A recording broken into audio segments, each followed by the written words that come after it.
and witch-hunting behavior. The effects of digital technology can have positive effects, like low-cost access to the grassroots, the potential ordinary supporters and voters, and also could bring greater mobilization capacity as it reaches out to more people at the same time. Mood notes that media gain more independency from the state and depend on the market for its financial support. So they tend to focus on the more extreme and scandalous aspects of politics. And this kind of behavior happens with digital technology. People want to have more extreme scandalous stories. They don't care sometimes whether that is rumor. They don't care sometimes whether that is proof or verified information. They are very excited over what they hear from the internet. So ordinary people can now create their own political blogs, upload films, photos, and cartoons. So they can actually involve in the used-to-be media's role. However, there are some problems of digital technology: immediacy and lack of mediation. Once netizens identify a target, a true online war against the enemy is waged. The government's website may be hacked. TV celebrities can become the embodiment of all evil. Ordinary citizens accused of financial frauds, true or imagined, can all be targeted. Moreover, the fact that at present users can hide behind nicknames and hidden identities leaves their attacks mostly unsanctioned. When I read online newspaper, I see some comments, but some of them, quite a lot of them to be honest, are very antagonistic. Sometimes I wonder why they are so angry over such a small fact. So online networks mobilize a large segment of populism, prompting this on the wave of an emotional reaction rather than a rational reflection on the causes and consequences of a political issue. For me, digital populism is a new type of political behavior marked by the political use of the internet as both, first, a form of political participation, and second, an instrument of mobilization. Then we need to see where the antagonism against Lee Myung-bak administration started.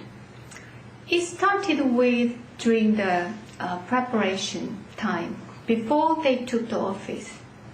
The preparation group announced that they're going to introduce education policy, that by 2012, every high school will learn all the textbook in English. To be honest, when I heard that sounds okay, that sounds good, because probably even myself, I belong to those privileged ones. They did have certain social phenomena, social problems, so-called like a kiroki appa, which is a wild goose daddy, sending their children and wife abroad for their children's education, living home alone, working to support their education fee. For those, that kind of policy would be very helpful.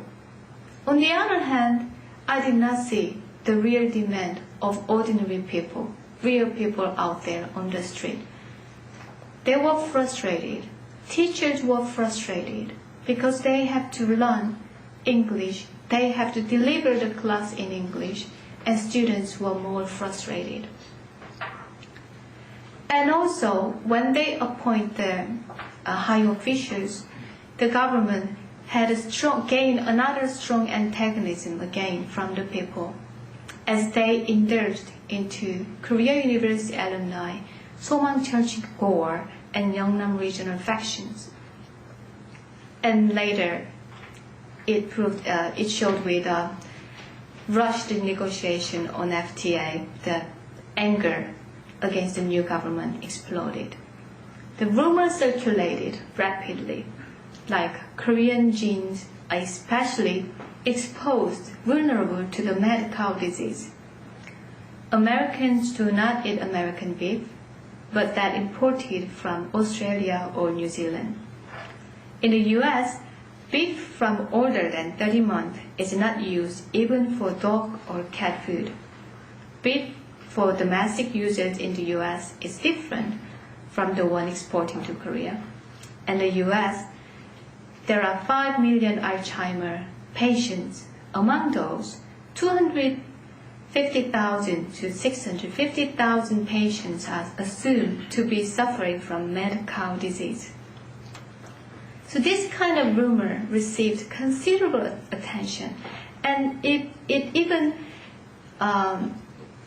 became bigger after they have TV program broadcasted, which was called PD Sutop, in English, Producer's Note, on 29th April 2008, when it aired a broadcast on a mad cow disease.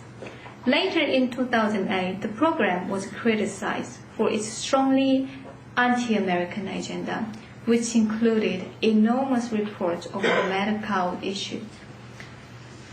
I have to mention that NBC and KBS are state-run corporations, so those leaders were appointed by the previous government.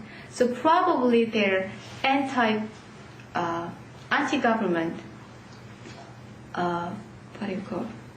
anti-government mentality would remain even in the early administration. Since the producer's note was broadcasted, an emotional reaction followed. Rumors fed other rumors, including those that cheaply imported beef from the US would be used for school lunch for their children. And fear for children's health and panic that followed fire-started the candlelight visuals. Online discussion boards were dominated by this one issue. Internet bloggers uploaded the program on their websites. The program circulated more and more, gaining an even wider audience receptive of the groundless rumors. This appeared to be especially popular among teenagers, generating many satirical short movies, cartoons among youngsters. And a high school student suggested having campaign on presidential impeachment in a blog after the PD stopped the program. Within 3 days of the website received 1 million visitors who signed up online for presidential impeachment. So the visuals were initially peaceful and often rather like a festival with entertainers singing and dancing. This festival-like atmosphere came to an end when protests became more violent and were met with riot policemen and government crackdown. So the aim of my research is not to judge the rights or wrongs of the wave of popular protest, or whether this was a democratic or even desirable way of expressing dissatisfaction with the government. The problem here is that the candlelight visuals showed strong elements of what can be termed as digital populism, namely a new type of political behavior marked by the use of the Internet as both a form of direct participation and an instrument of social mobilization.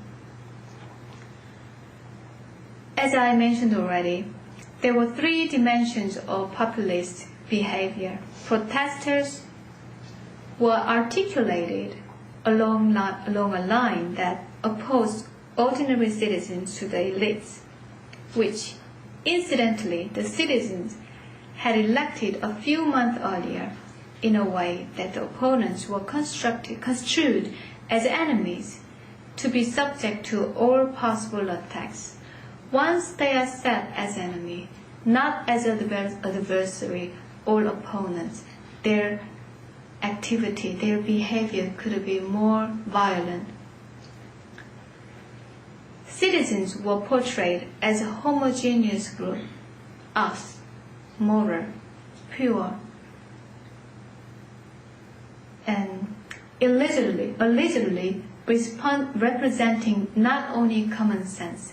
Who would want to have their children poisoned by unhealthy beef? And also they represent the true majority. That's what they believe.